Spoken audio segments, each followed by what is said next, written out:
presentazione non di un libro quanto di un progetto, ecco, questo intendevo.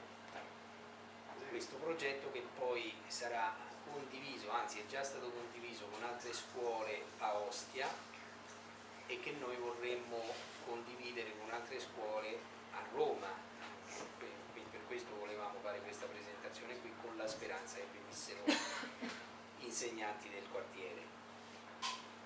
La pubblicazione del libro è solo l'ultimo capitolo del progetto, come è iniziato il progetto. È iniziato con un concorso letterario e fotografico che riguardasse solo ed esclusivamente il quartiere, che ho portato avanti insieme al comitato di quartiere e che ha avuto anche il patrocinio del municipio, e alla fine il risultato è stato che il libro è stato prefato da Ignazio Marino, il sindaco.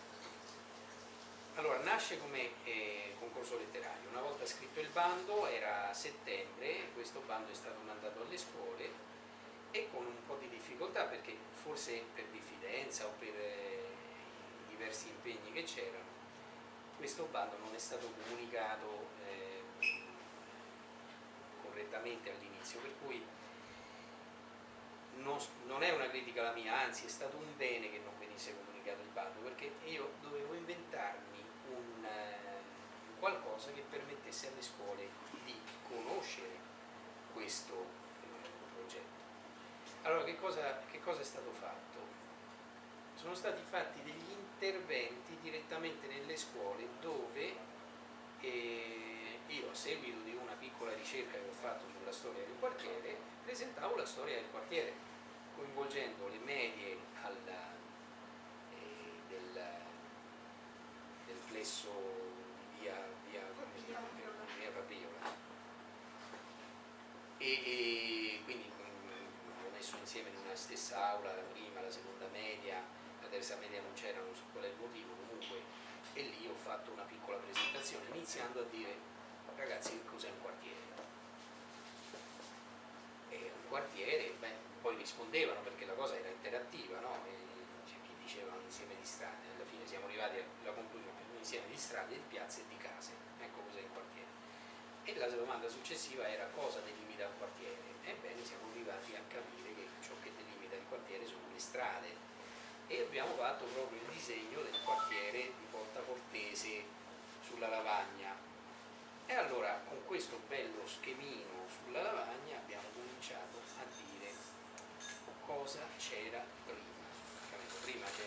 Prima di Viale Trastevere c'era qualcosa, un'altra strada che si chiamava Viale del Re. Prima di Viale del Re che cosa c'era? C'era una vigna probabilmente, e così più o meno siamo andati dietro nel tempo. Io abito a Porta Portese, un quartiere di Roma che si trova sulla sponda del Tevere. Per le vacanze estive è venuta a trovarmi mia cugina Lucia, che ha la mia stessa età e abita a Milano. Lucia voleva vedere il quartiere dove vivo, quindi siamo andate a spasso lungo le vie di Porta Portese.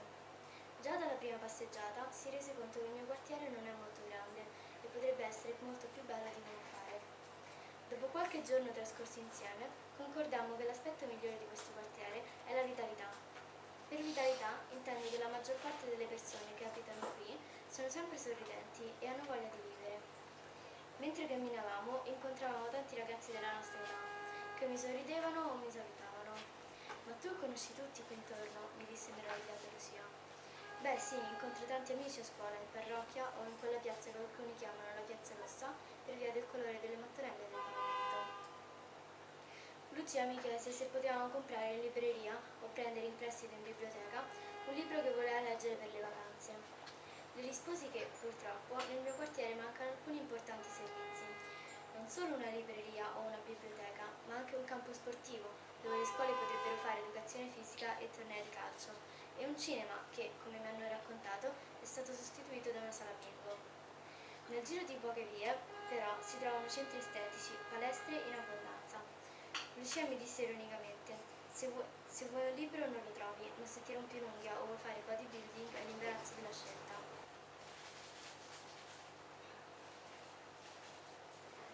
A un tratto tutto è diventato buio. Dopo un po' apro gli occhi e vedo il mio quartiere, Porta Portese. Mi alzo in piedi e indovinate un po' chi mi ritrovo davanti? Ma è ovvio, no?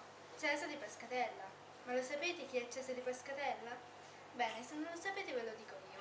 Era un grandissimo poeta, così come Ettore Loli era un botanico e un medico, e Bernardino Passeri era un incisore e un pittore. Cesare mi chiese chi ero e io gli risposi. Poi mi guardai intorno. La mia via a Cesare Pascatella era molto cambiata. Ci saranno stati almeno una ventina di alberi, e non quei palazzoni, ma delle piccole casette. Cesare intanto mi chiese se sapevo dove mi trovavo e se sapevo la storia di quel posto. E mi chiese, e mi chiese anche se avevo voglia di visitare il quartiere. Io risposi immediatamente di sì. Girammo per tutto il quartiere, mentre lui spiegava e io ascoltavo con infinita ammirazione. Scoprii tante cose, dopo una decina di ore iniziai a decompormi e tutto diventò nero. Mi ritrovai sdraiata nel mio letto ed è stato solo un sogno. Andai a raccontarlo ai miei genitori che, molto incuriositi, mi chiesero che cosa mi avesse raccontato di bello Cesare Pascatella e io raccontai a mia volta. Spiegai che il nostro quartiere confina con Trastevere, Monteverde, Testaccio e Marconi. Spiegai che là dove c'è la scuola prima c'era una stazione ferroviaria. Aggiunsi che Porta Portese si chiama così perché anticamente c'era un porto, che lì dove c'è il macro ora c'era un mattatoio, che lungo il Tevere c'era una bufalata per far riposare i buoi, che portavano le merci su delle chiatte lungo il Tevere per lunghi tragitti di circa 3 giorni.